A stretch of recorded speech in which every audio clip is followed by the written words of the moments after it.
You're all good. And just very quickly, though, Robert, as you know, in the little invite, I was chair of Department of Physics and Astronomy at University of Waterloo. 7 years. I was affiliate member of the Perimeter Institute. A number of you familiar with that. Is that connection still strong, Robert, at the Perimeter? Are you? Well, I mean, once COVID happened, I was out of the building for about 2 years, but the Yeah. same was almost true of my Waterloo office where I am now. I think activity is slowly ramping up there, Yeah. but one of the things COVID taught us is that you don't need to go This is to a presentation to hear it. In fact, in many ways, what we're doing right now is a whole lot easier indeed, since we seem to have people from multiple time zones at this meeting. indeed, meeting of minds. Um, okay. Well, look, I will turn it over to you, Robert. Then I've got screen share available, and just part of Robert's involvement, he was the president of the Canadian Scientific and Christian Affiliation for a number of years. I think I picked that up, or at least I followed in your footsteps in some respects as executive director. But it's a real pleasure to have you here. I know you've got a tight schedule in some cases, and I appreciate your time. And with the event recorded, I think we'll have some valuable material to digest now and to share with others as we Okay. feel it. So it's on to you, Robert. All right. Well, let me go ahead and share the screen and then go to full screen. Perfect. Yeah. So is this visible? Very good. All Okay. good. Yep. So, yeah, this is partly an update of a presentation I gave a few years ago at a CSCA meeting out in the Vancouver area, but it's being somewhat updated, maybe clarified. Um, I call it the edge of transcendence, and it's based somewhat on these two papers I wrote for Perspectives in Science and Christian Faith, and this other one with these other collaborators that's a quantum physics paper. So, uh, theology versus physics is encapsulated on these two t-shirts. I found God, and I found the God particle, which unfortunately, in my view, is what the Higgs particle Right. came to be called, um, actually as a consequence of Leon Letterman cursing the inability of physicists to find the particle, but eventually it was found. But what the two kinds of mentalities or orientations people bring to this, scientists like to ask, what is the world made of, amongst their various questions? Whereas someone of a faith perspective would probably want to ask questions like, well, what does it mean once you find the answer? And so we have these tensions to some extent between these two ways of thinking. So I think in approaching an understanding from a science faith perspective, we need to have what I would call open minded conviction, or we might say, my mind is open, but it's also made up, which is a bit hard to balance because, on the one hand, as it says in the book of Proverbs, the wise store up knowledge, but the mouth of a fool invites ruin. And I think most people, when approached in a non threatening way, would like to know things, would like not to believe silly or foolish things, would like to have reasons for thinking what they think about the world in general, about practical things in their lives, about their relationships, about how to operate and function in the world. Um, they want to store up knowledge and not be fools. And so that needs an open mindedness. But on the other hand, from the perspective of faith, we resonate with Job, I think, at times, mostly in times of suffering, when our faith is challenged perhaps the most, where Job says, I know that my Redeemer lives. Despite all these terrible things that happen to me, I cannot renounce my conviction in God. Once there was a pastor at the church we went to, and he and his wife, they had three sons, and one of them died at the age of 6 of a debilitating illness, which has got to be one of life's most horrible experiences. And he gave a sermon on it once, and he said, yeah, I could give up belief in God, but he found internally how he said I couldn't. He kept asking himself, how can I keep from singing? And so we have this conviction of faith in tension with this open-mindedness, I think. So part of what I'm saying is a bit inspired by this paper from 39 years ago now by William Pollard, who was a priest and a physicist, who wrote this paper in the American Journal of Physics. I think it was probably the first science faith paper I had ever read, and I thought it was great, where he highlights several examples of how there are hints in physics that discuss a domain of external reality that transcends our three dimensions of space and time. And the examples he cited are the wave functions used in quantum physics, the singularity at the beginning of the universe, the anthropic principle, the role of chance in evolution, and the fruitfulness of mathematics for physics. And while they don't touch directly on the existence or activity of God, they do so indirectly and suggest that external reality might be much richer than the natural world that physics, the job of physics is to describe. So I actually am partly working within that spirit. And in this presentation, I want to consider three things: nothing, everything, and something, which I hope is not too hard to follow. And I guess I could take questions in the middle if there are any. So there are three, this bar blocks things out of the way, I guess, right? So I'm going to talk about how our understanding of nothing, of the vacuum, I think raises certain theological questions that I guess I'd like more people to think about. How our understanding of the particular features of our universe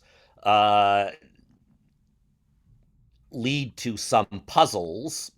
And third, about how the world we actually describe is in some sense contextual, which also leads to certain transcendent theological reflections. So I'm going to give a bit of context here. This is Mendeleev's periodic table back in 1869, where he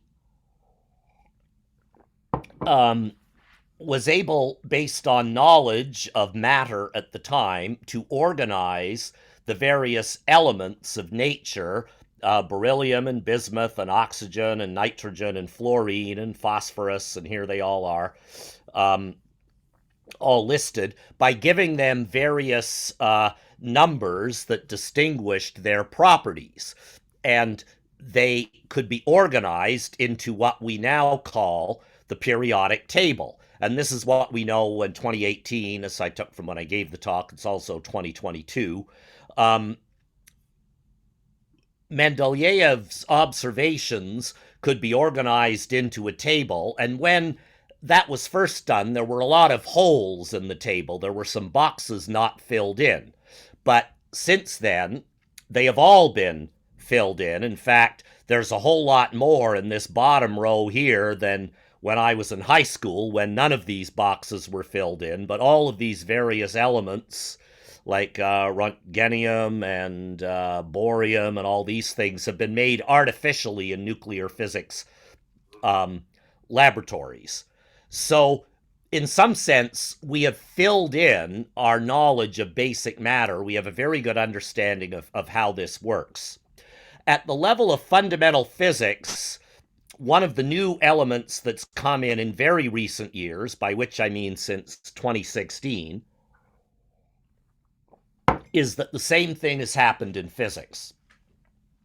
So we've discovered that all of these elements are made of four different kinds of particles. The up quark, the down quark, which make up protons and neutrons, the electron, which orbits protons and neutrons to make atoms, and the neutrino associated with the electron that is emitted in radioactive decays. And back then, there were a couple of other particles. One was called the muon, another was called the strange quark, and we also had the photon, which is what allows light to shine. It's a quantum of light, basically. Now, there were a number of gaps in our understanding here, but we were able to organize the table, or this grouping, into what we called quarks and what we called leptons. And here a proton was understood to be made of two up quarks and a down quark, whereas a neutron was two of these downs and one of these ups. And all normal matter was made of this first column of particles. Everything in the periodic table was made of some combinations of that first column. And when I was a boy, it was thought that everything in the universe was made of combinations of those things. We now think something quite different is going on. Well, in 2016, this table was filled in. In fact, it was filled in about 3 years earlier with the discovery of the Higgs particle. And you can see how it's growing, but the pattern has been preserved. That we now have this first column, it's called a family or a generation, that all normal matter is made of. I'm trying to figure out a place to put this thing. I guess I'll put it up here. Then we have discovered there are two other families that look just like the first column, and the only difference is that the particles here, here, here, and here are heavier than the ones in the first column, and likewise these are even heavier than the other two. There's no pattern to these masses. They don't increase uniformly. It's just that the masses of these are bigger than these, and the masses of these are bigger than these. Excuse me. The rows are organized according to the electric charges of the particles, which I've listed here, plus 2/3, negative 1/3, negative 1, and 0. We've also discovered that the photon has a number of other particles that are similar to it, but with extra features.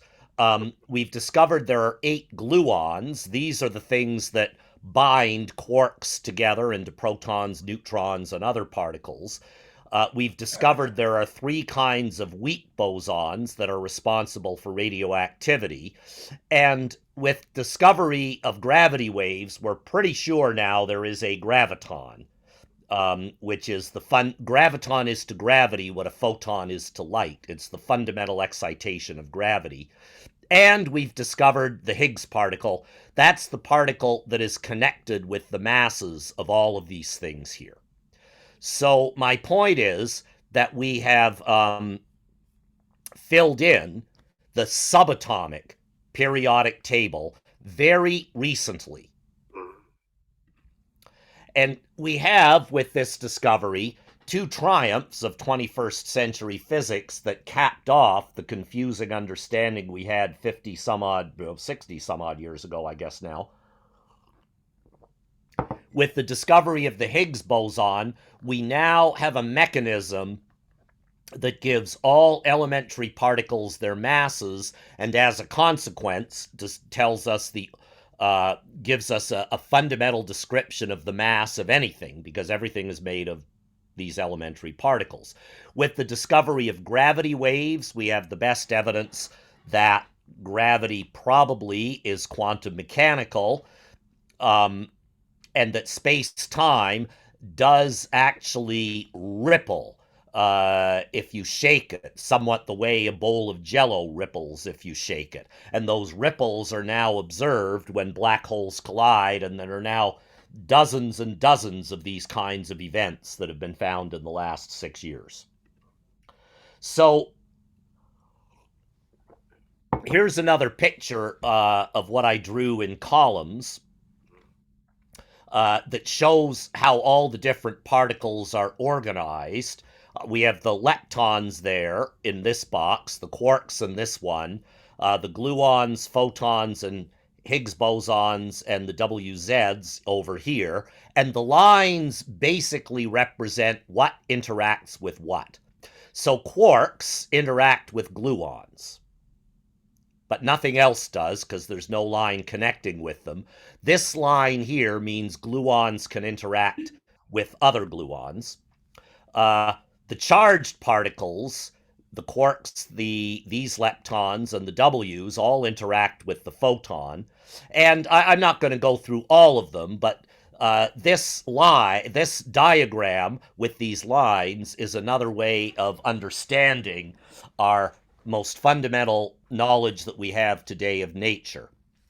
And some of you might have heard of a Higgs field and a Higgs boson, or a Higgs particle. And basically the distinction of this, the Higgs field is what every other particle here couples to, provided there's a line connecting it. So the quarks do, the leptons do, and the W's and Z's do, but not the gluon and photon.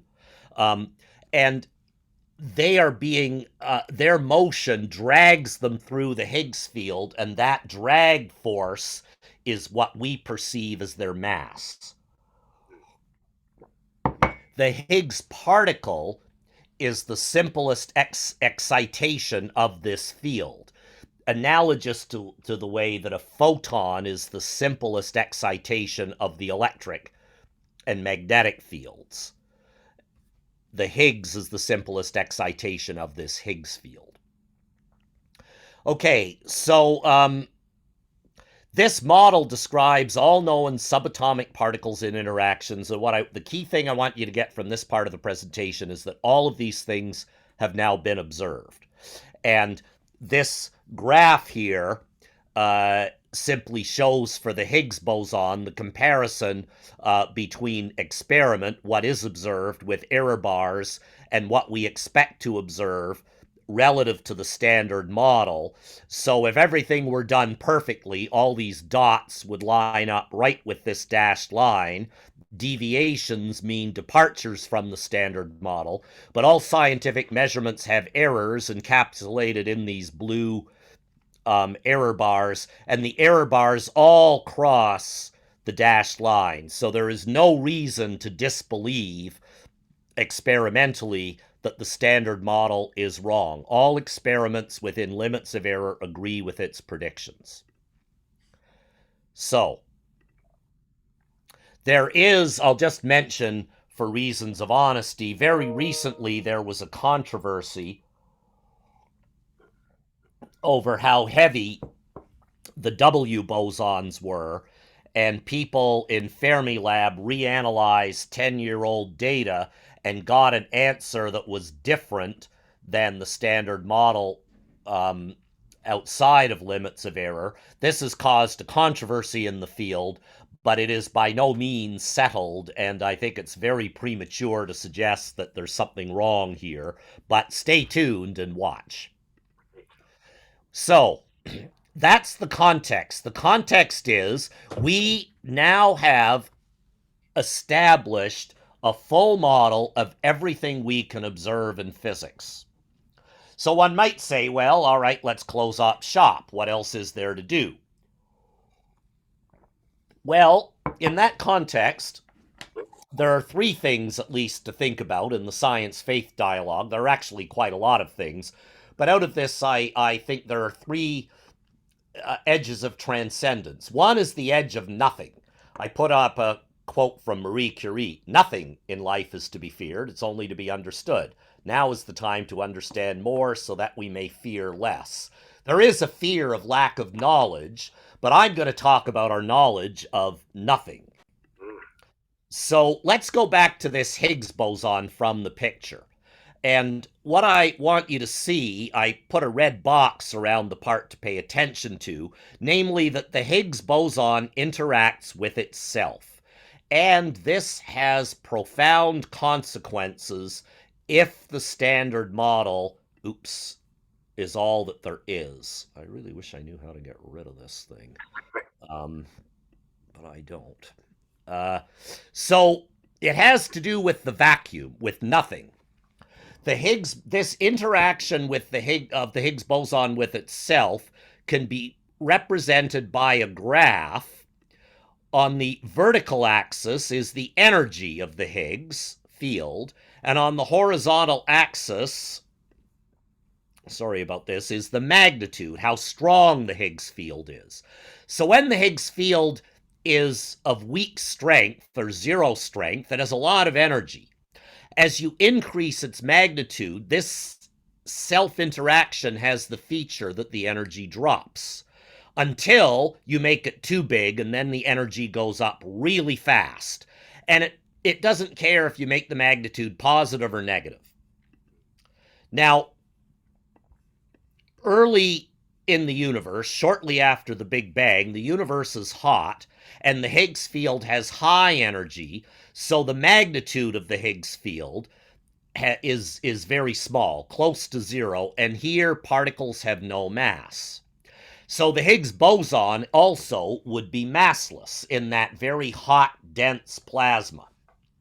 But as the universe cools off, the Higgs field wants to lower its energy, so it goes to this state of lowest energy at which the magnitude of the Higgs field gets bigger. Remember, more Higgs field means more drag, which means more mass. Particles gain mass. The energy of the Higgs field is the energy of empty space. It's the energy of nothing, of the vacuum. So the energy of empty space or nothing goes down as the universe expands. Empty space now is in its lowest energy state. And the difference here is in units of energy, and it's 246 billion electron volts. We know that number from experiment. Wow. So we can call that the energy of the cosmic vacuum. But this leads to some puzzles. And the reason is the energy of the vacuum, the distance between the bottom of this and actual zero, is not zero.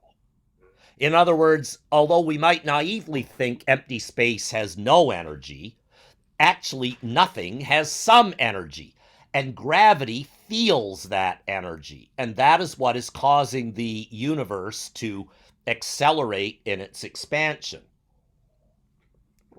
It turns out that the positive energy of nothing creates a repulsive gravitational effect that causes the universe to accelerate in its expansion. And there's a big problem here because observationally, this is a very, very tiny number. It's 10 to the minus 8 ergs. An erg is a basic unit of energy that first-year students would use in a lab. 10 to the minus 8 ergs per cubic centimeter, whereas theory says, our best theoretical calculation says it should be 10 to the 112 ergs per cubic centimeter. In other words, our best theory of the standard model says the energy of nothing should be absolutely gigantic. This is 10 times 10 times 10 times 10, 112 times. But this is 1 over 100 million. This is an enormous discrepancy called the cosmological constant problem. No one has found a solution to get theory in agreement with experiment. Furthermore, this tiny bit of nothingness energy is actually a big fraction of the total energy of the universe. which is the energy of all the stars, all the planets, all the dust, all the gas, all that stuff. This is about 72% of the total, and it's what's making our universe slowly accelerate right now.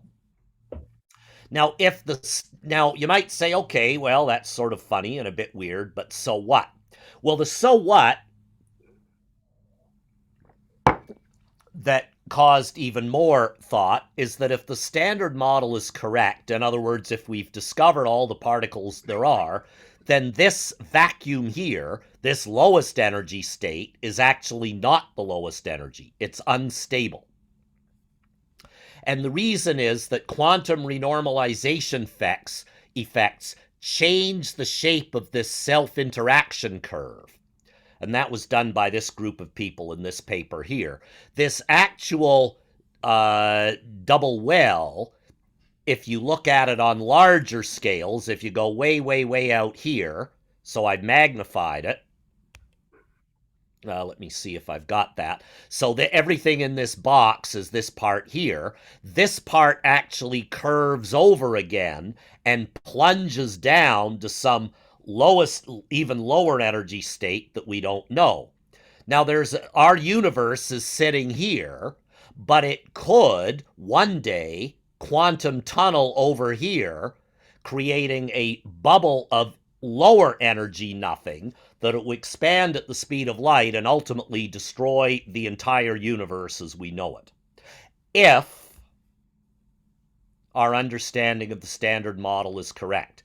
So that Higgs boson that's sitting here right now would actually go way down here, and the empty space of our universe, the vacuum, would tunnel to even lower energy, and that would have a catastrophic destructive effect.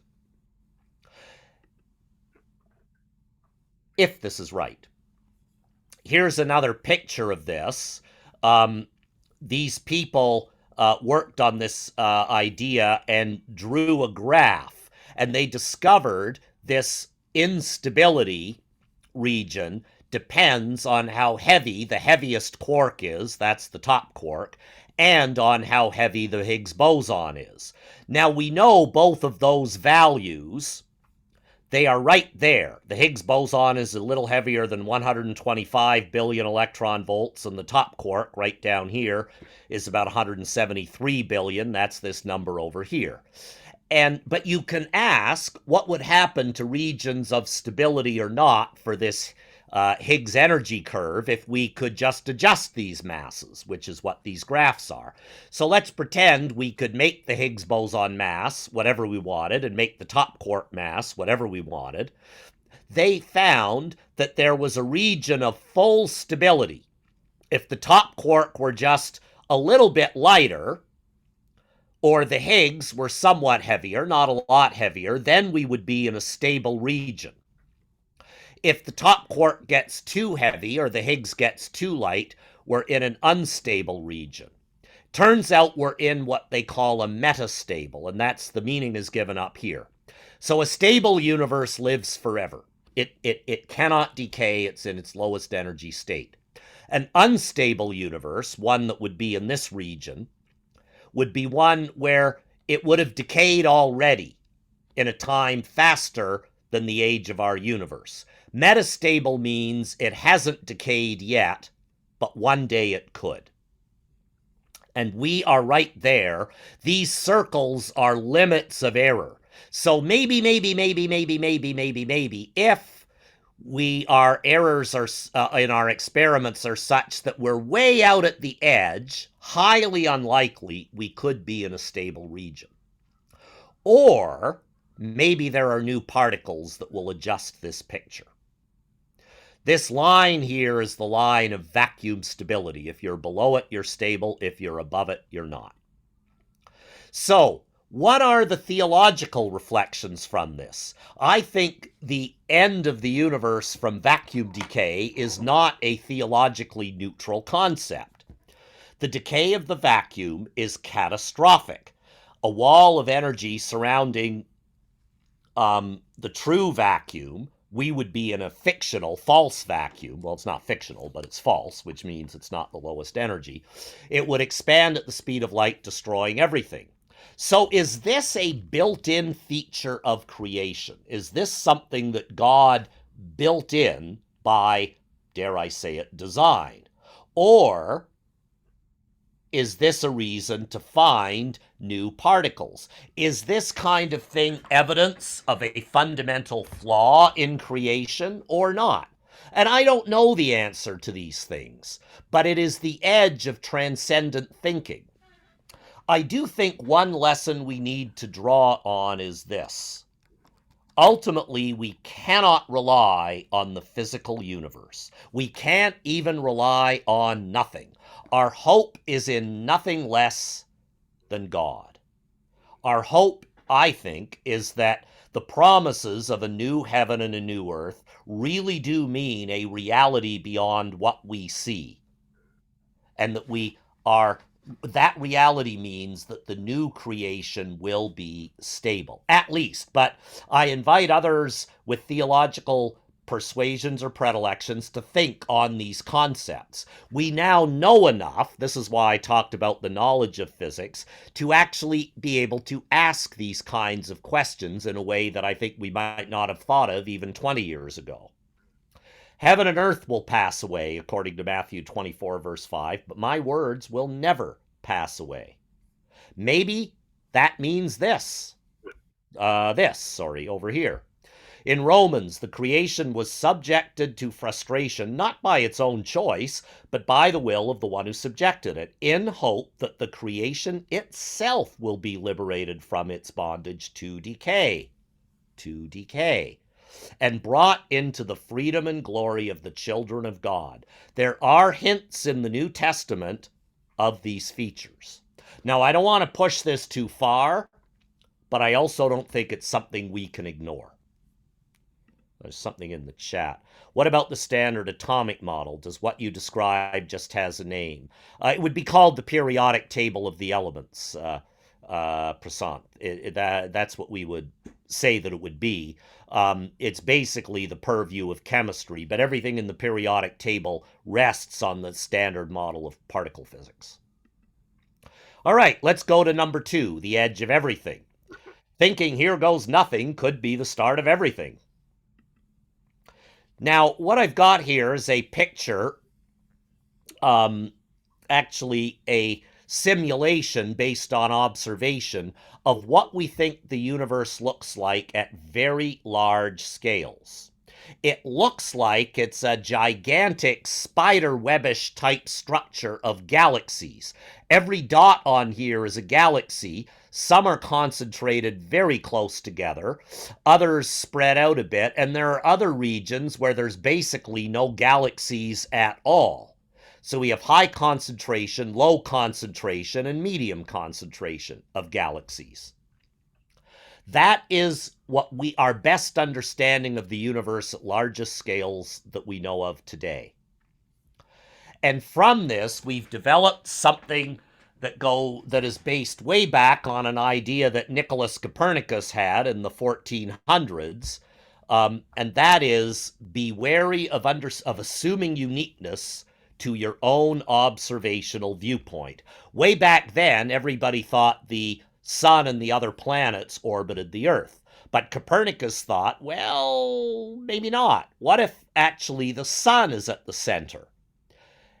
When that was true, he discovered that the motions of the planets, Mercury, Venus, Mars, and Jupiter, and Saturn, had very nice, predictable orbits. Whereas if the Earth was at the center, they had very peculiar, strange orbits. And that's, of course, why he introduced the heliocentric model.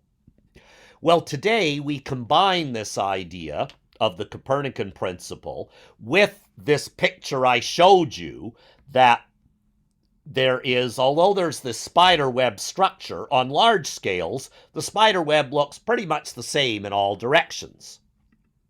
So we develop from this something called the cosmological principle, which is that the universe is homogeneous and isotropic about any point. What do those words mean? Well, homogeneity is like a brick wall. There's structure, but if you move from side to side or up and down in a brick wall, the structure's pretty much the same. It's the same in all places. But it's not isotropic. It's clearly not the same in all directions. Whereas isotropy is like the structure of a porcupine or a sea urchin as seen from the viewpoint of the porcupine or sea urchin. It looks the same in all directions, but it's not homogeneous. The cosmological principle says the universe has both these features. It looks the same from place to place, and at any given place, it will look the same in all directions. Now, I could talk a lot more about the features of that, but what I want to do is go to the limits of this principle. Some people have inferred this to mean that from this there's a principle of mediocrity operative in the universe, which means this. Suppose you have several sets of categories, let's say different colors of socks, or different types of coins. Let's stick with the socks. Suppose I have 27 pairs of red socks, 10 pairs of blue, 1 pair of green, 5 pairs of black.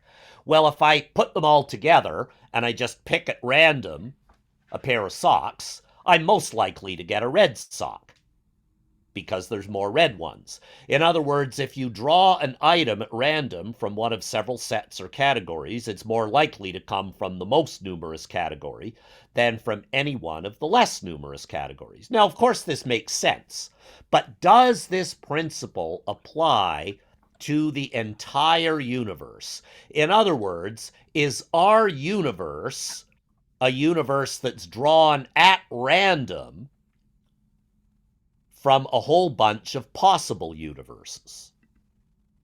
Is our universe mediocre? Is it a typical specimen out of a catalog of all the possible universes we could describe using the known laws of physics?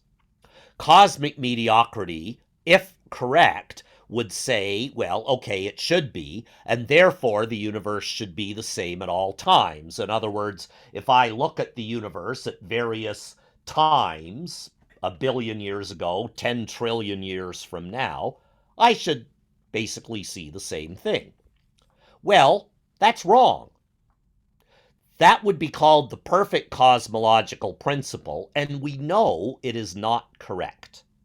We know that our universe had a developmental history, that it looked very different in its early past and will look very different in its distant future. So I regard this as a limit to Copernicanism. Yes, the universe looks the same in all places, but it does not look the same at all times. Here's a picture of what I mean. Our universe had a beginning. There was some point, the injection point, where the Big Bang happened and matter and energy burst out of, well, we don't know, a singularity. That's the one Pollard talked about at the beginning of the universe. Then it has a history. It has a direction. The hot plasma eventually cools off. We have the dark ages, which are being studied by the James Webb telescope that works fantastically, according to recent news reports. Then stars begin to form. They cluster into galaxies, and eventually we're way out here, and we discover that our universe has particular features. In order to go from here to here, we've discovered that the laws of physics need to have some special features. We've discovered that the structures we get here are not typical. They have special features. And we've discovered that in order to get the whole show on the road, we need special initial conditions. In other words, our universe does not appear to be typical. That is a discovery over my lifetime, basically, not by any one particular experiment or individual, but rather by a collection of them. So, cosmocentricity is something we need to come to grips with in our understanding of nature. The universe began at a particular time. Time moves forward. I'm trying to move this thing. in all regions of the cosmos. To the best of our knowledge, quantum physics appears to be universally operative, and normal matter, the periodic table stuff, antimony, arsenic, aluminum, selenium, and hydrogen and oxygen and nitrogen and rhenium and nickel, neodymium, well, I'm not going to go on, but all those elements are rare. They're only 5% of the energy budget of the universe. The rest is that dark energy, that tiny little bit of vacuum energy that prevents the Higgs field from having zero, and the rest is dark matter. Matter that is gravitationally attractive but is not made of stuff in the periodic table. We also have seen, this is the special structures, that the universe is life-friendly, at least on this one planet. And it turns out that these life-permitting features of our universe are a narrow subset out of a range of possibilities. This is the anthropic principle that Pollard refers to in his paper. We also know that the cosmos is very delicately balanced. It's almost completely flat, like a tabletop, instead of being curved like a saddle or a sphere. It's very smooth. That spider web, although there are voids and clusters, if you look at the energy difference between them, it's very, very, very, very tiny. And we also observe that the energy density of this stuff is almost this stuff. It's about 3 times as big, but in the distant past, it was 1/1000th of this, and in the distant future, this will be 1/1000000000th of that, because these things are not constant in time, they are changing. Why are they all comparable right now when we can observe them? That's the cosmic coincidence problem. Now, the trouble with all this is unlike anything else in nature, we can't observe more than one universe. We have just one sample.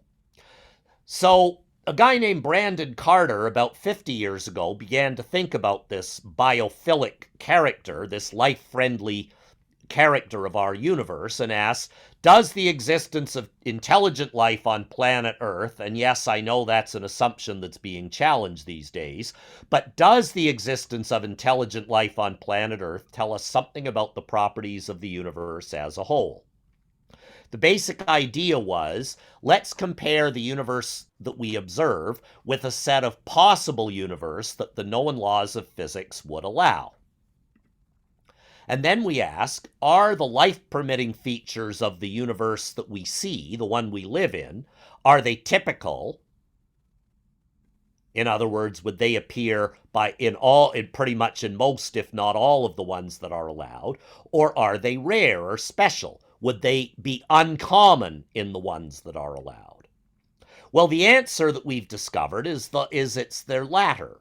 Our universe appears to be special. It appears to be finely tuned for the existence of many things, stars, liquid water, radioactivity, that make it hospitable for life. Here's an example. Our universe obeys laws of physics that depend on these various numbers that we measure in experiment.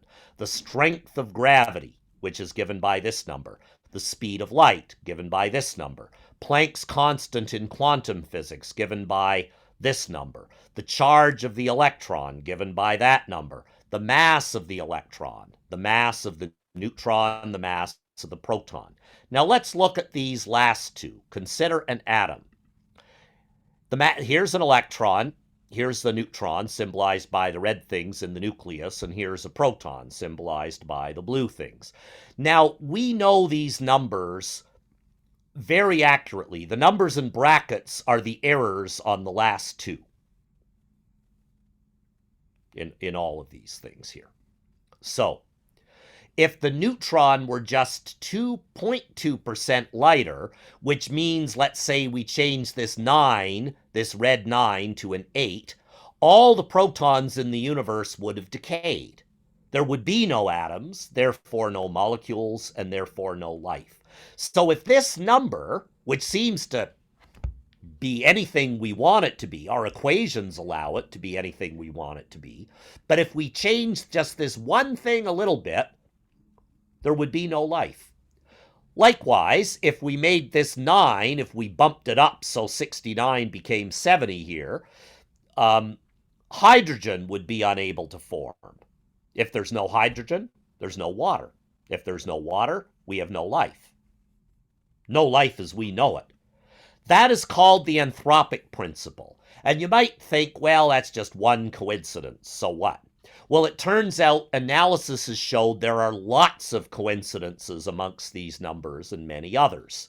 And those set of coincidences are called the anthropic principle, or maybe the biophilic principle, that the fundamental constants of nature are life-friendly. And if you monkey with them just a teeny tiny bit, the universe cannot support life as we know it. It would be biophobic. Well, what about that? Some people have thought this means that if we want to keep Copernicanism, maybe our universe is one part of a much larger structure called the multiverse, that our whole universe is one of lots and lots of universes. There's a movie out about this now that I haven't seen yet, Doctor Strange and the Multiverse of Madness, that makes use of this idea. But from a scientific viewpoint, we would ask, do the specially fine-tuned features of our universe indicate that we're just a teeny tiny part of a much, much bigger structure? About 20 years ago, Scientific American had a cover story about this where they really went out on a limb and said infinite Earths and parallel universes really exist. Well, do they? The problem with suggesting everything exists is that everything means everything, doesn't it? And the problem I have with this is that it puts us way beyond normal science. I'll draw a circle symbolizing everything that exists, everything that we know exists. But everything we don't know if it exists, everything that does exist, that's bigger than everything we observe to exist. Everything we observe is clearly smaller than everything that does exist because we haven't discovered everything yet. But the multiverse enlarges this yellow bubble to be everything that could exist but doesn't.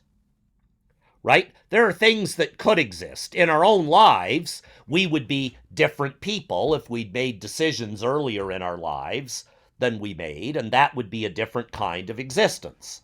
That's something that could have existed but didn't. Well, the multiverse says that everything that can exist does. And the problem it raises is, what is the boundary between what does exist and what could exist but doesn't? It raises the question of what is the boundary between the possible, everything in the blue bubble, and the actual, everything in the yellow bubble? What is the role of observation and experiment? Because we can't experiment on stuff that could have existed. If it's elsewhere in the multiverse, we don't have access to it. In other words, what the multiverse does is rely on unbounded resource in this blue bubble to explain the special features that we see in the green bubble. If the green bubble weren't special, we wouldn't bother with the multiverse. The multiverse is invoked to say, oh, well, there's this huge amount of universe, and somewhere in it there's going to be a special one, and we live in this special green bubble.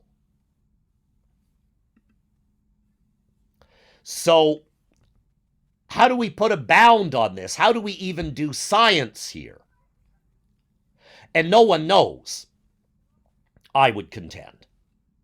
There have been ideas about how to do it, but they fizzled out. People have tried to count observable universes, but they get all kinds of infinities multiplying and dividing each other, and people try to control them, but there are as many ways of doing that as there are people that work on it.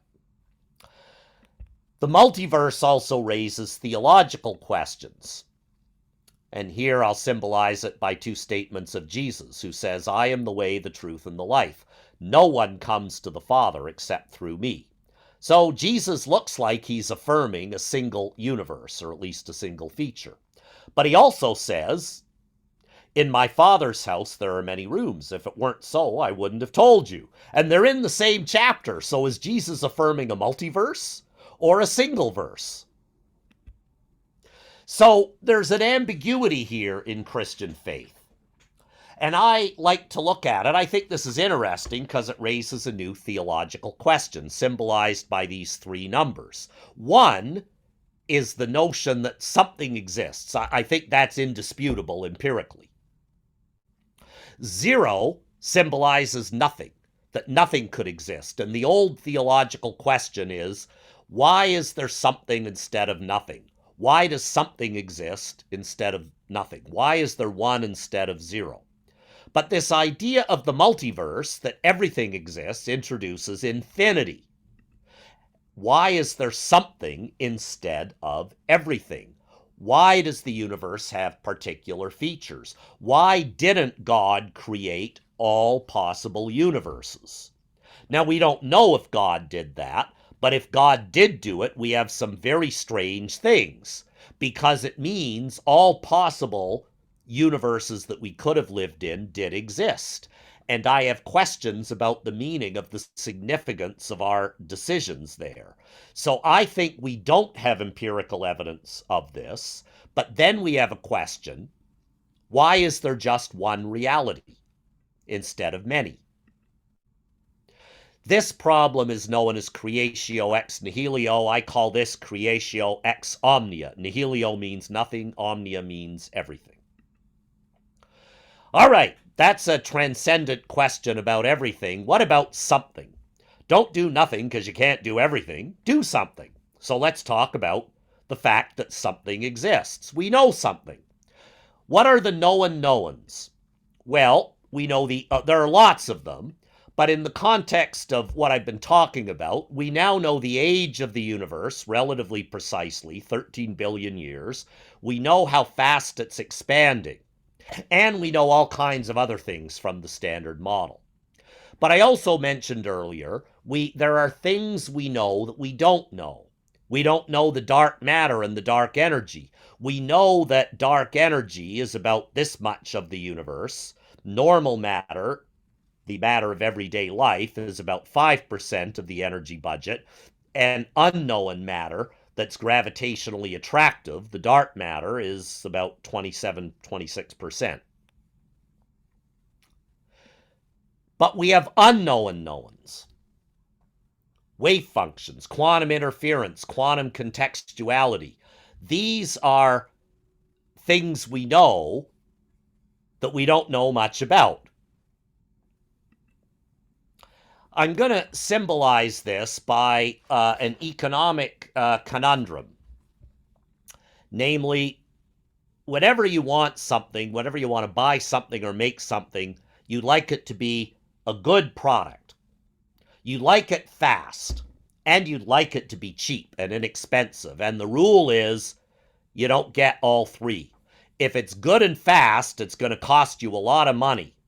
If it's fast and cheap, it's going to be of low quality. It'll be ugly. And if it's good and cheap, you'll get it, but it's going to be slow. No one's going to do it quickly.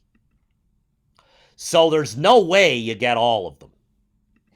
What I did in this work with Radu Iannicu and Danny Turno is we have the similar conundrum in physics. We think physics is an objective science. It tells us the way the universe is, even if no one was thinking about it, even if there were no people. It doesn't care about our emotions, our feelings, our politics, anything.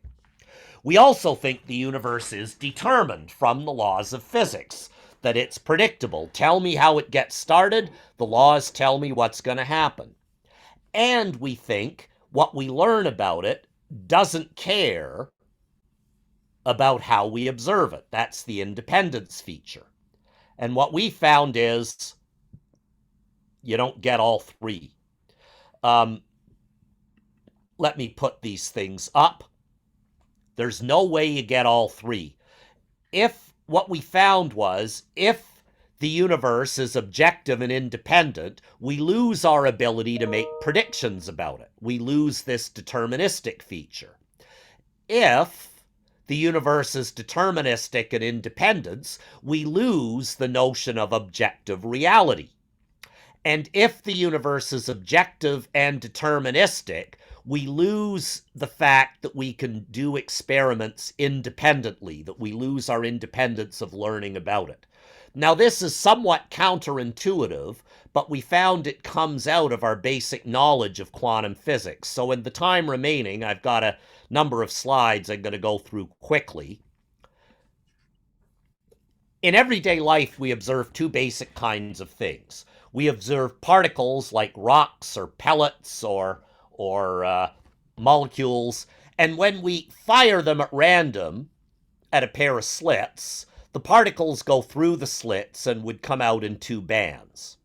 We also observe that things come in waves, like water waves or sound waves, and when we put them through a pair of slits, they form interference patterns, a set of bands, instead of just two. Well, when we observe quantum particles, we see this. People have done experiments. This is from an actual experiment where we're firing electrons at a screen. And every time the electron through two slits. So we fire electrons at random through two slits, and we look at it electron by electron. So we see, oh, they're coming out like particles. One here, one there, there. But as we fire more of them, well, we say, oh yeah, that's still just a whole bunch of electrons. They're like particles. But then you fire even more of them. And now you see, wait a minute, there's some missing here, not here, here, etc. And when we put in a lot of them, we now see we get a thick band and a thin, and a thick one and a thin, and a thick one and a thin. And now when we have a huge number, the bands are really easy to see. Clearly there's lots of electrons at these periodic bands, and not very many, very few in the middle. In other words, in the early part of the experiment, the electrons behaved like particles. But as we accumulated them, they behaved like a wave. So what are they? And here down at the bottom, this is the paper that describes the actual experiment by Tanemura et al. This is called wave-particle duality. Under certain circumstances, namely few electrons, they look like particles. But if we put many of them together successively, they behave like a wave. So is an electron a wave or is it a particle? Well, this is called quantum weirdness by some people. And you might think, well, that's a pretty weirdo feature. Who cares? Well, there are all kinds of applications to this in basic physics that I've listed over here. And in terms of applied physics, this feature allows for transistors, lasers, computers, cell phones, X-rays, coding, quantum money, all kinds of stuff. So it's important to understand this for those that have applied knowledge, and how it works here is a whole other discussion. You'll have to trust me that it does. The point I want to mention is the following, that we actually seem to have in our reality of something a contextual universe. Normal physics is objectively real. The outcomes of measurements exist before the measurements are made. All measurement errors can be arbitrarily reduced, and it's not contextual. The answers to experiments don't depend on what other measurements are being performed. But in quantum physics, that's not true. We can't reduce all measurement errors arbitrarily. There's an inherent uncertainty, and the attempts to reduce that uncertainty seem to lead between a trade-off between objective reality, that the outcomes exist before measurements are made and they don't depend on what else is being performed, and non-contextuality. So reality is this first one, non-contextuality is the last. We don't seem to be able to get both. And we can ask, why is nature like this? In the world of everyday life, life is both non-contextual and objectively real, but in the quantum world, it is not. How contextual is it? Well, I'll illustrate this with a pair of coins that are either heads or tails. Normal coins, when you randomly flip them, give the others. You flip them 1,000 times, probably you'll get 500 heads, 500 tails, maybe 490 heads and 510 tails, but you'll get very close to 500 for each. But quantum coins actually can be both head and tail at the same time.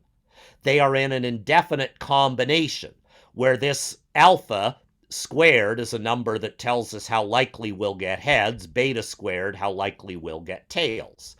So you might say, well, so what? If I flip the coin, alpha squared is a half, beta squared is a half, I'm still getting 50-50. Well, that's true. But if you entangle the coins, you can do it in such a way that if I have a coin and one of you does, we can do what is called quantum entanglement, whereas if the person on the left gets head, the person on the right gets tails, and vice versa. And we can make this same kind of quantum combination. So what does this mean? Well, before I tell you what it means, I'll tell you this actually can be done in the lab, where the head-tail turns out to be photon polarization, as it's called. Some of you probably have had Polaroid sunglasses. A light either vibrates up-down or left-right. And up-down can be regarded as head, left-right can be regarded as tail. And by shining lasers through certain crystals in these overlap regions, the light comes out in two different directions, and in these overlap regions, we can get this quantum head-tail combination in terms of light polarization. But let's go back to what this means. Alice has a coin, a penny, which we don't make anymore. Bob also has one, and each flips them randomly. She's in her house, Bob's in his house, but the coins are entangled, which means whenever Alice gets heads, Bob gets tails, and whenever Alice gets tails, Bob gets heads. Well, if they were normal coins and they flipped them 1,000 times, whenever Alice got heads, Bob would get heads 250 times. Whenever Alice got tails, Bob would get tails 250 times. Whenever Alice got tails, Bob got heads. That'd happen again 25% of the time, 250. Whenever Alice had heads, Bob had tails, 25, right? They're both random, so if you keep track of the coin flips, flip by flip, then they'd come out head 25% of the time, tail 25%, head 25, and tail 25. But these are quantum entangled coins. So when that happens, because of this, whenever Alice gets heads, Bob doesn't. Bob gets tails. Whenever Alice gets tails, Bob gets heads and never gets tails. Now, the probability Alice will get tail or head is 50-50, and Bob. But when you put them together, they are not. And in this example, alpha squared is still a half, beta squared is still a half. If you forget about what Bob is doing, Alice has a 50-50 chance of getting heads. If you forget about what Alice is doing, Bob has a 50-50 chance of getting tails or heads. But together, they are correlated. This is called quantum entanglement, and it is what is partly responsible for that quantum weirdness I showed earlier. Some of you might have heard of this poor Schrodinger's cat. You put the cat in a box with a radioactive element, and there's a hammer. And you couple this hammer to a radioactive element that in 1 hour has a 50-50 chance of decaying.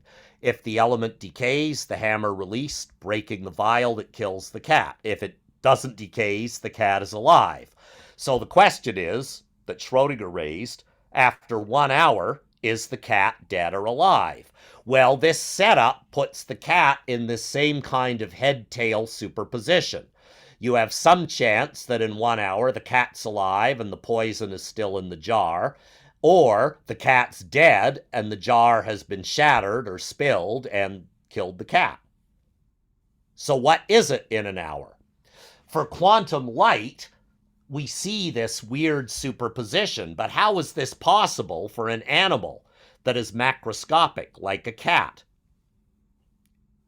And this puzzle is still being discussed by physicists because no one's ever been able to do this experiment directly. There are ethical issues with cats, but we could imagine doing it with other things.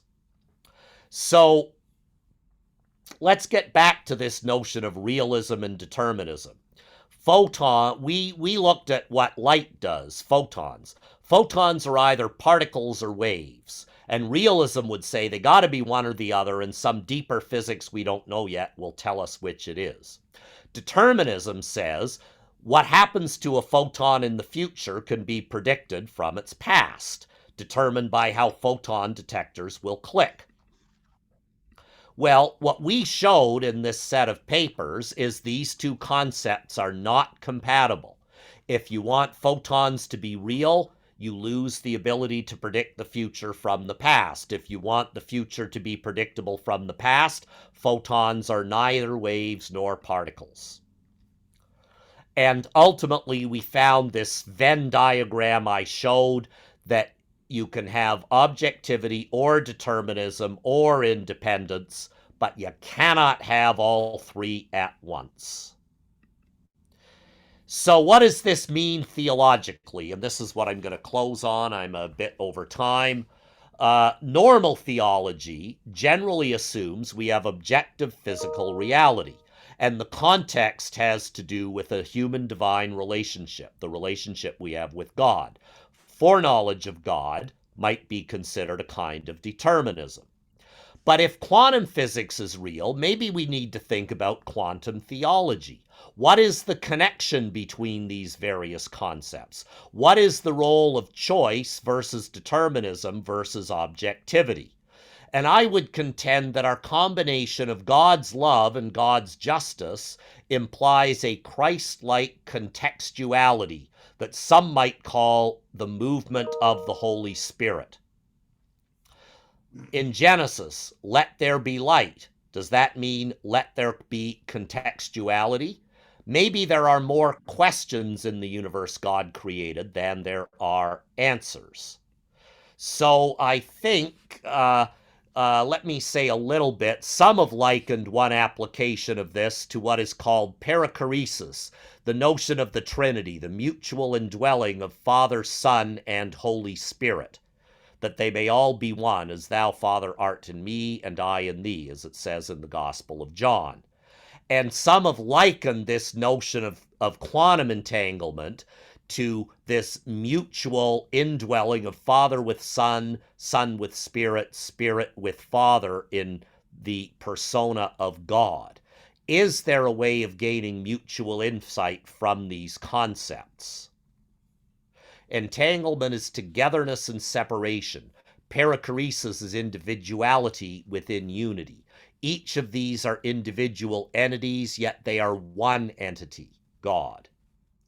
Well, the success of modern physics, encapsulated in this periodic table, has led to a number of questions, and I'm just going to put them here and not talk about them. But the situation we have now in 2022 is experiments have seen nothing new. Everything standard is confirmed. We haven't seen anything exotic. Physics is at the edge.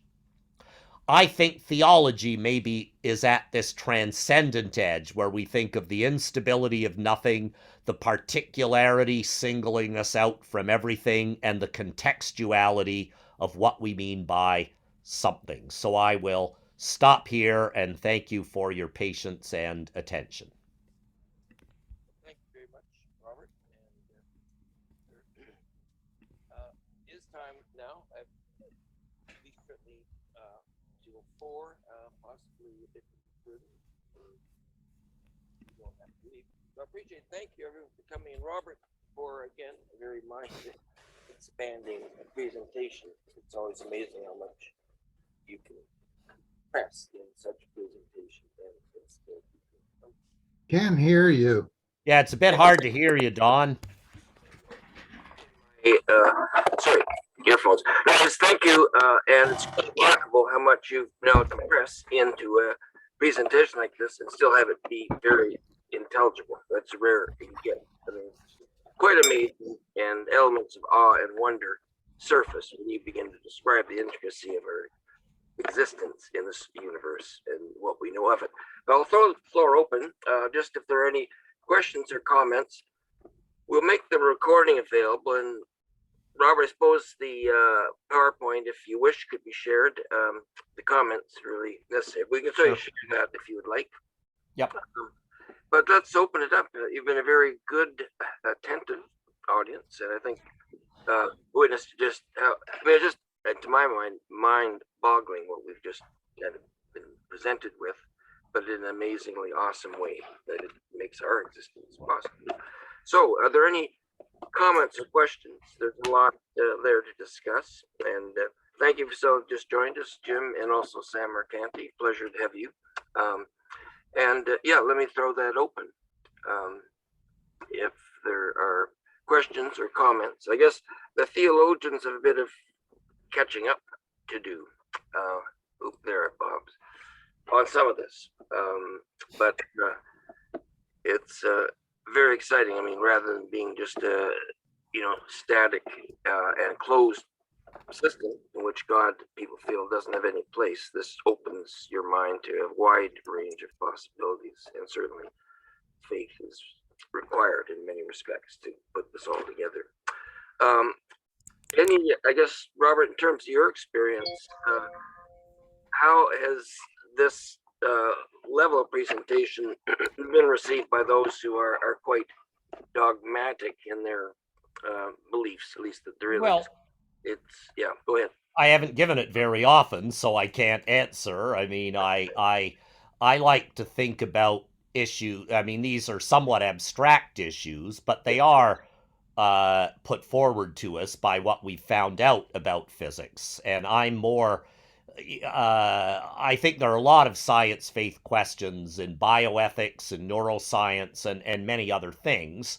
But I'm keener more on how do the concepts how do what we learn in science, how does this push our theological knowledge, and how does our theological understanding push how we interpret the science?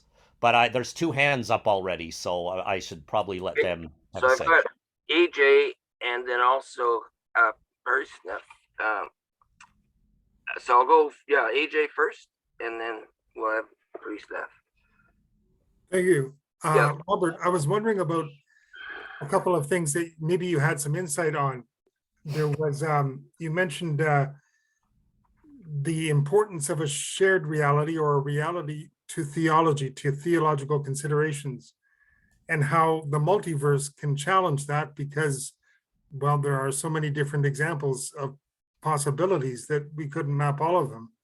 But I'm wondering about the idea of synchronicity in quantum terms in physics, and how that's related to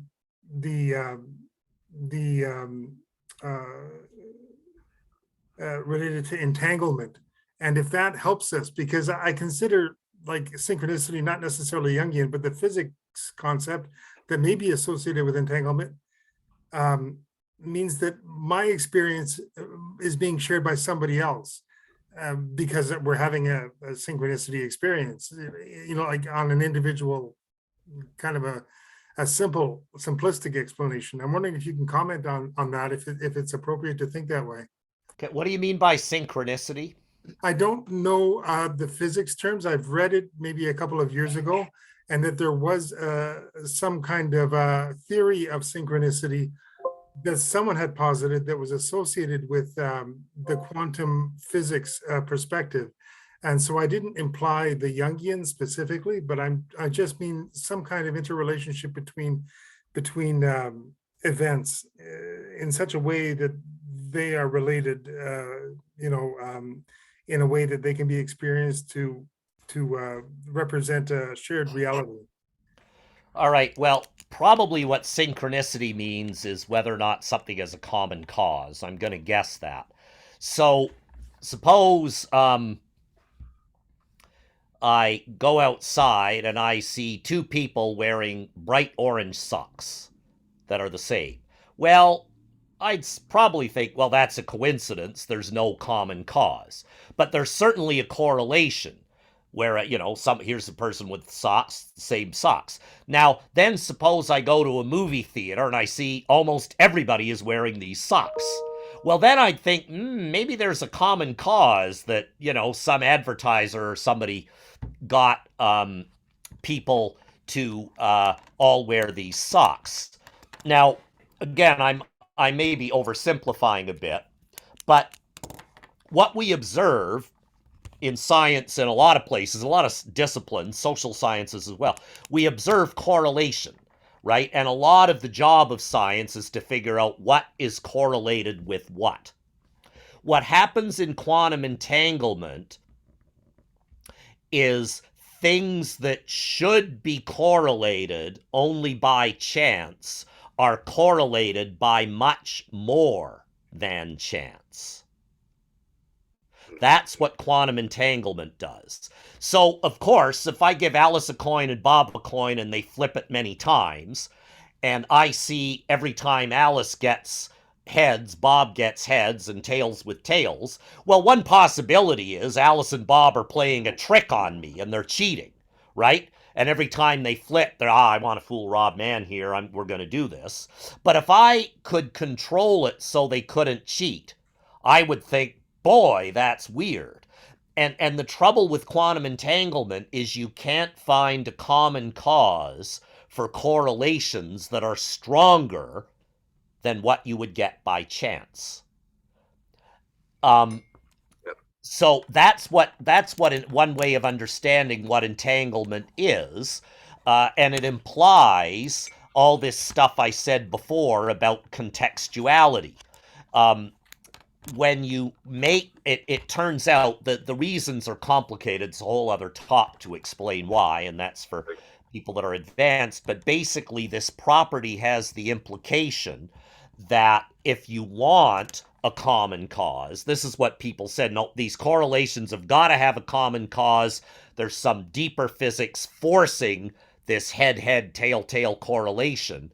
If you force that, the price you pay is you lose the determinism of physics. If you want the determinism, you're going to lose the common cause. Basically, that's the trade-off. Now, there's more subtleties to it, but that's roughly speaking the idea. And then if you're a real stickler, I'm going to demand common cause, I'm going to demand determinism, then you lose the ability to do independent experiments. Experiment doesn't teach you anything because you can't set up the experiment the way you want. So that's that three-way trade-off. Now, how do we apply this in broader life, in Christian faith? Well, I mean, the connections are not going to be as rigorous as in physics, but I think I gave two. One I elaborated. One is the Father, Son, Holy Spirit Trinity. It's like they're entangled. Whenever you observe or have experience with God, it's with God the Father maybe, or with God the Spirit, or God the Son. That's individual, but they're collected together in a way that I think theologians tried to wrestle with not long after the life of Christ. Another, maybe more practical one that maybe it's sort of overdone. How do we reconcile, come to grips with love and justice? They are separate, yet they are entangled. It's a problem of ethics, and I think ethicists may not want to think of them that way, but maybe we can gain insight from quantum physics as to how do we observe love and justice separately, yet they're not entirely separate. How do we put the two together? So maybe quantum physics can help a little bit there. Those are the two ideas I've got. I'm open to suggestion. For sure. Thank you. President, do you want to Yeah, raise your question. Yeah, sure. Well, thank you for that very, very concise and very, explain. It summarizes a lot of things together. Thank you for that, Dr. Mann. I would like to ask you one question. Um, I see it. I see. Is it possible to see the universe as uh, something like a balance between free will and determinism? So there is a lot of determinism in the universe, the heavenly bodies and all these, matter, many of these things act according to the laws of the universe.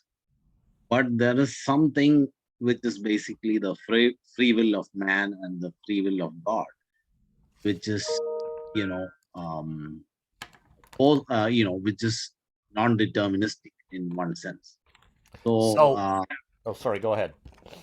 so is it possible to think of it as all of man created, some kind of non-determinism, the universe, and then that eventually is, causing some of these non-deterministic issues, which is basically the free will of man.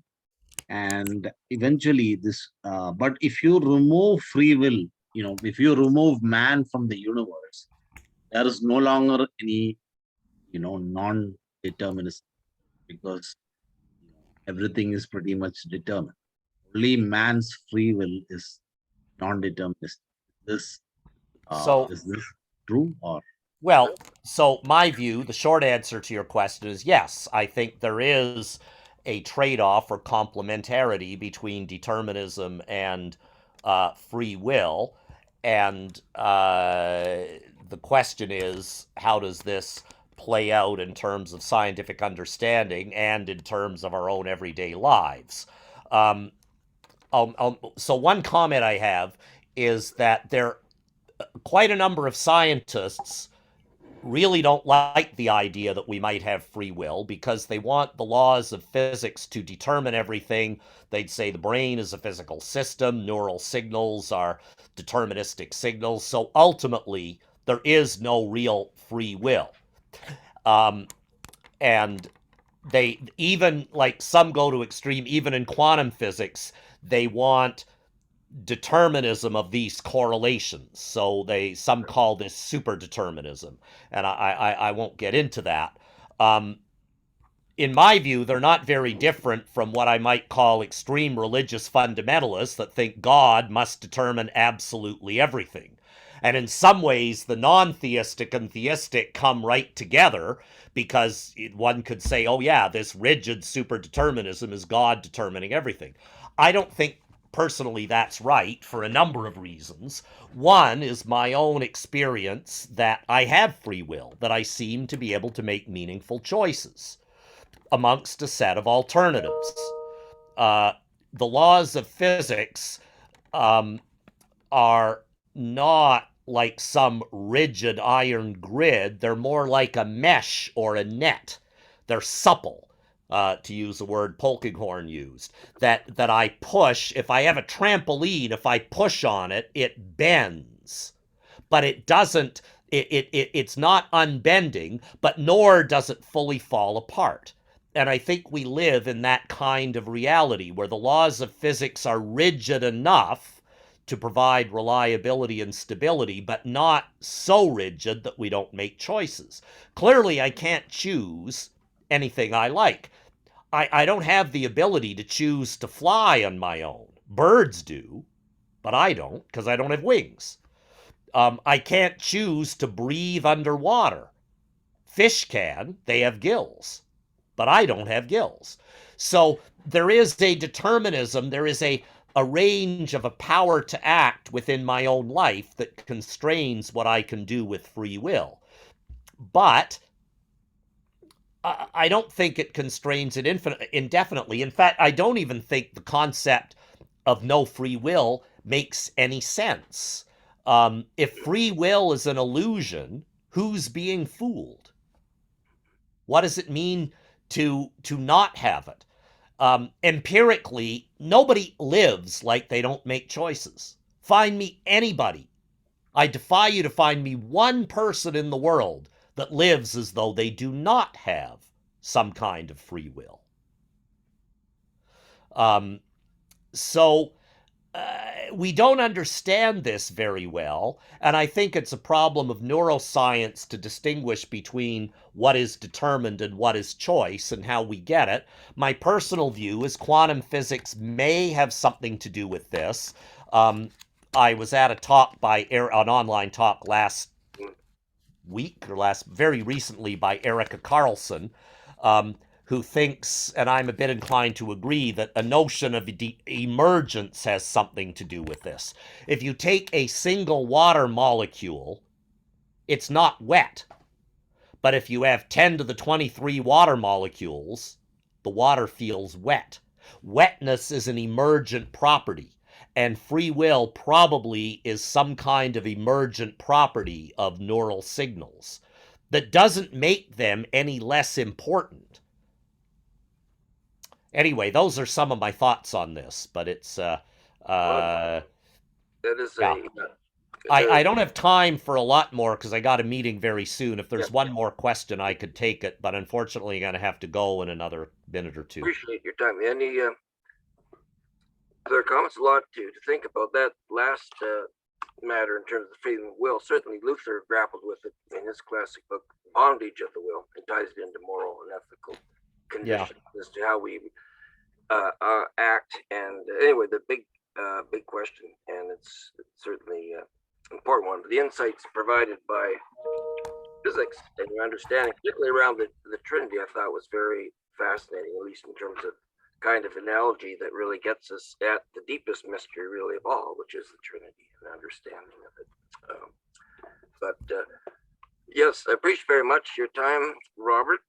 And any further questions, you can also Robert's email and so forth is in the invitation. You're welcome to send a note or question if you'd like. I'm sure at some point Robert will get those.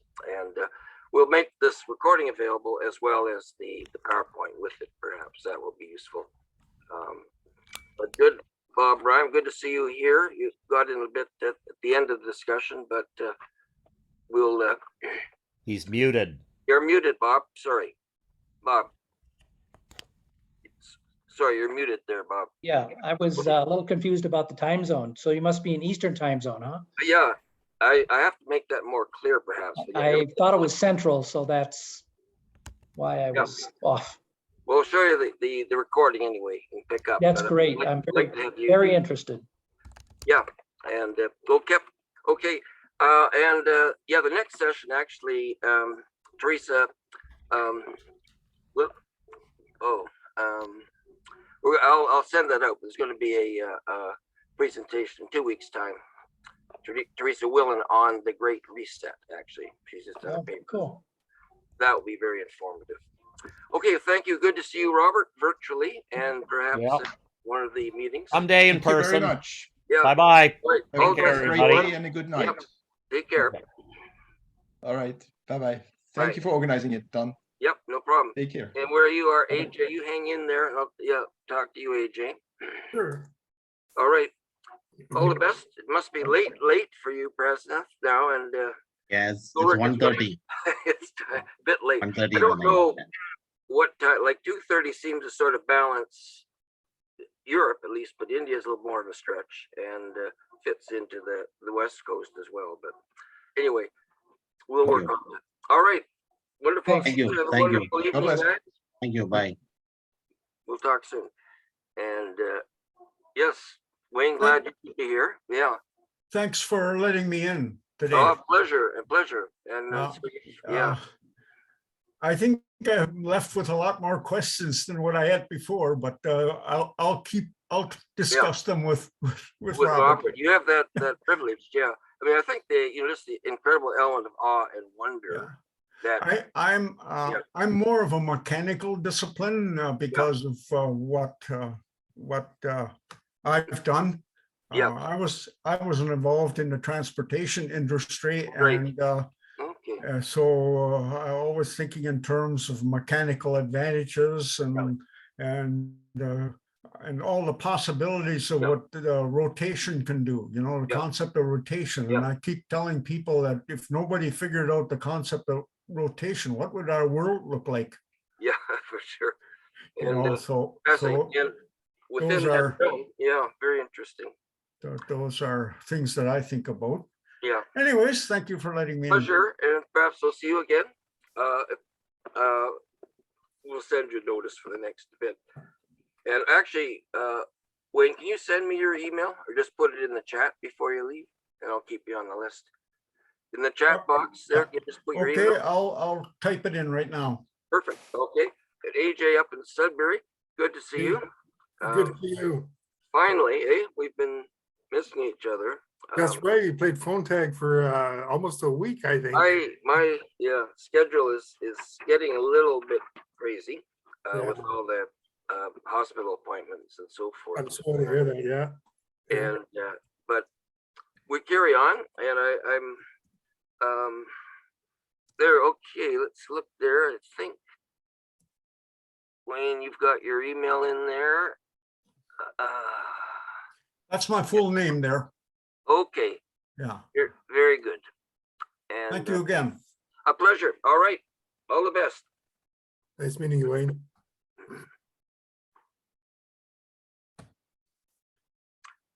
So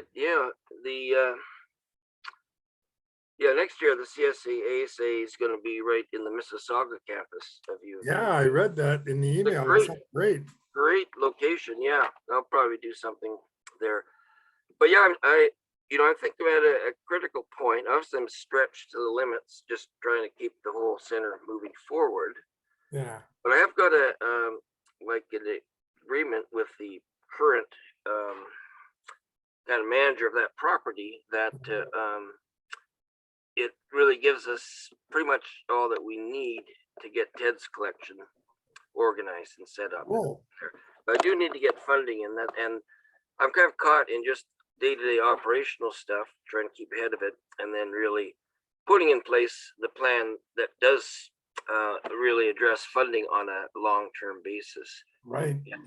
There is a meeting in Philadelphia with Third Education Revolution that there are funding opportunities there, so I'm going to be pursuing that.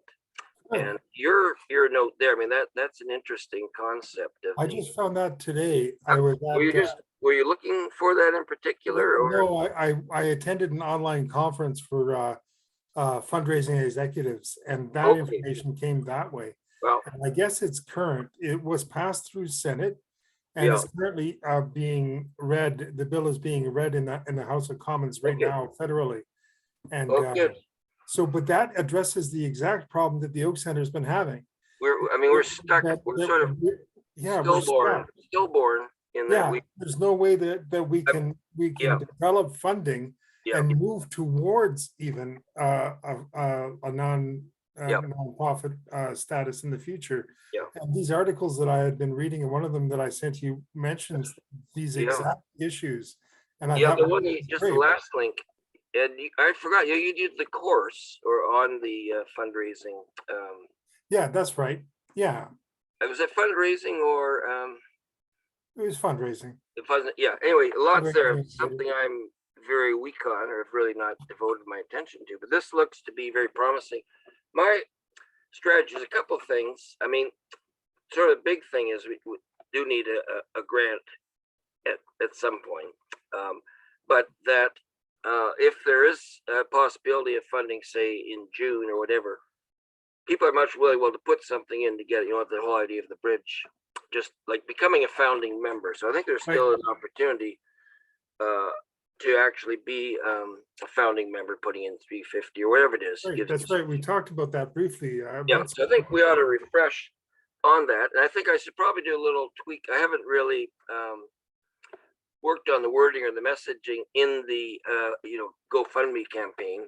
I kind of feel a little badly that we're getting a lot more interest in the Oak Center, but we don't have the website yet, as it were. Right.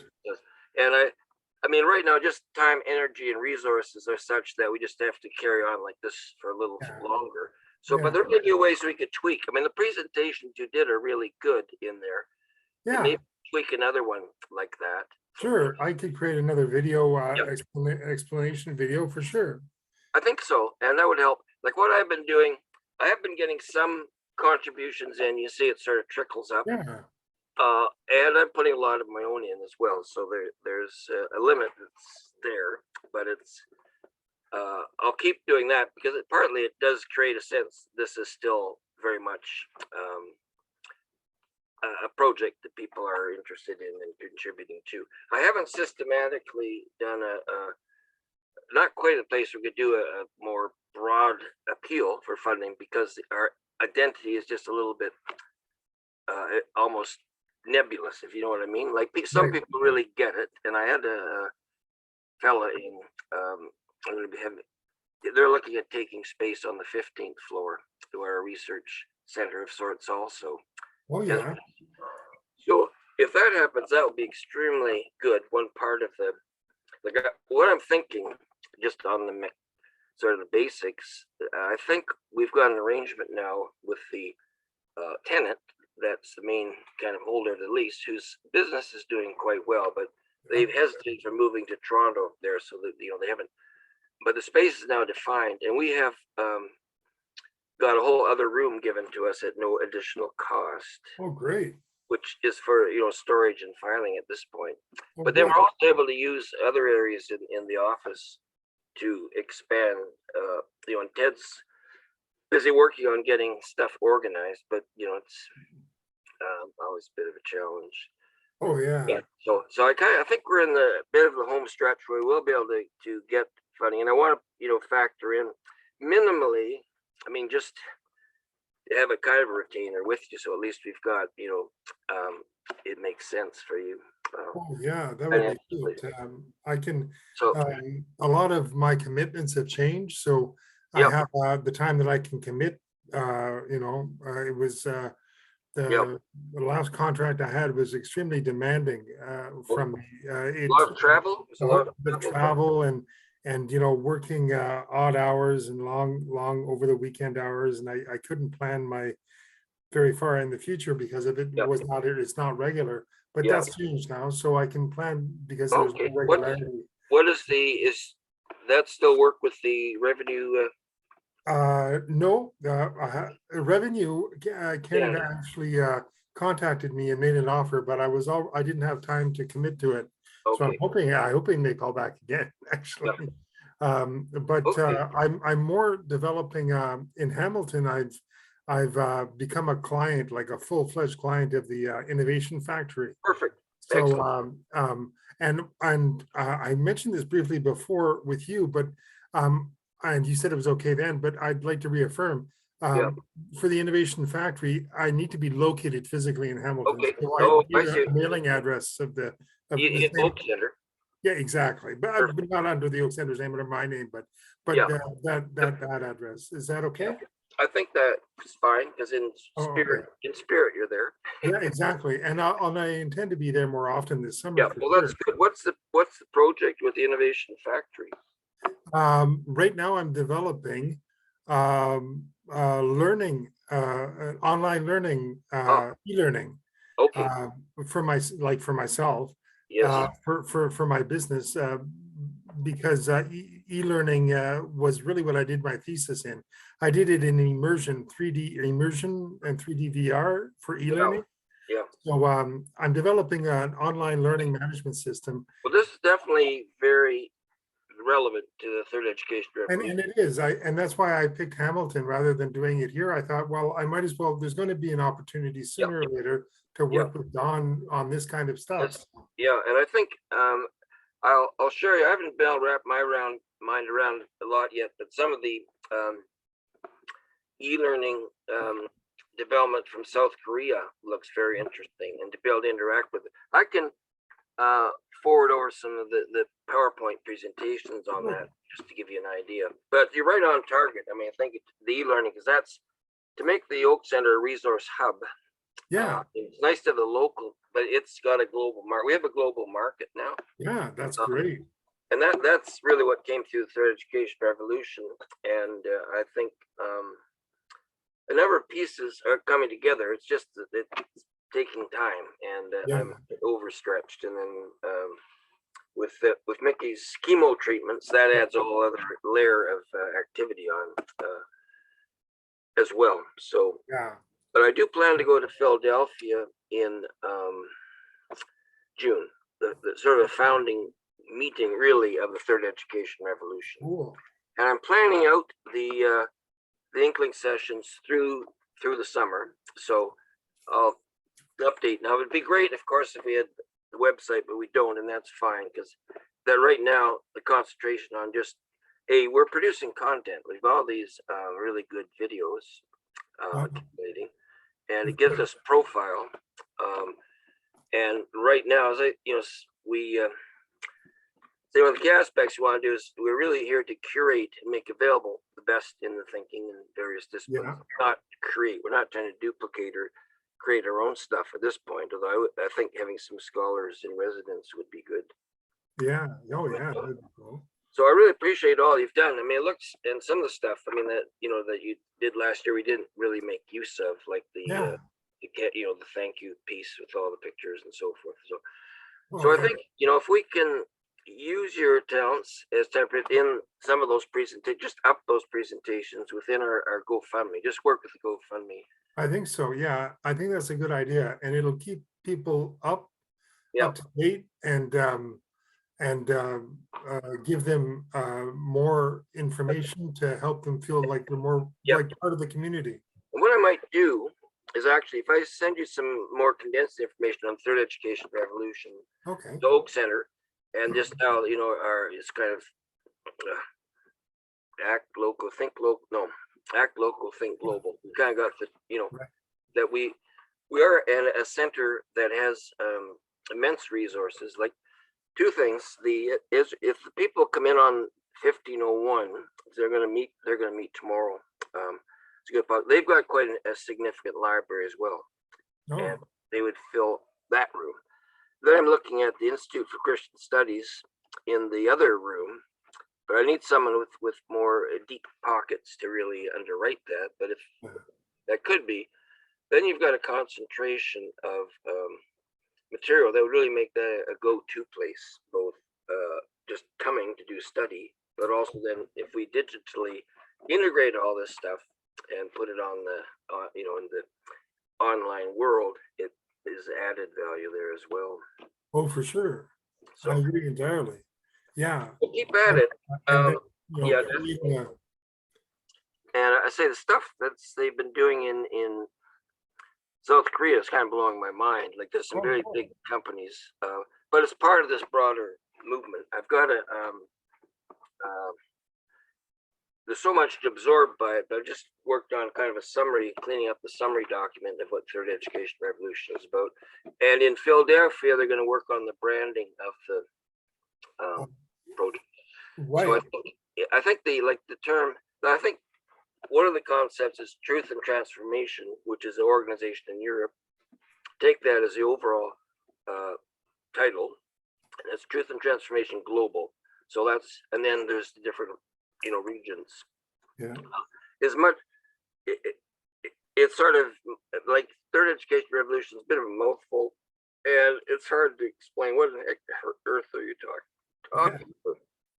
The truth and transformation, you can kind of get off to a quick start with that. And it translates in various languages, and it works. So that's one of the things working on the branding, the organizational structure. I'm not sure if I sent you. Actually, Ulrich, who was on the meeting there, has developed business models for the third education revolution, as it's termed, and he's kind of a finance guy as well. But they're also they're looking at starting a science center in the Nordic countries for faith and science matters. And Cedric, who's up in Finland, he's been taking quite an interest in Pierre Duhem and his work, which he sent me a link that is to all his work that's in French.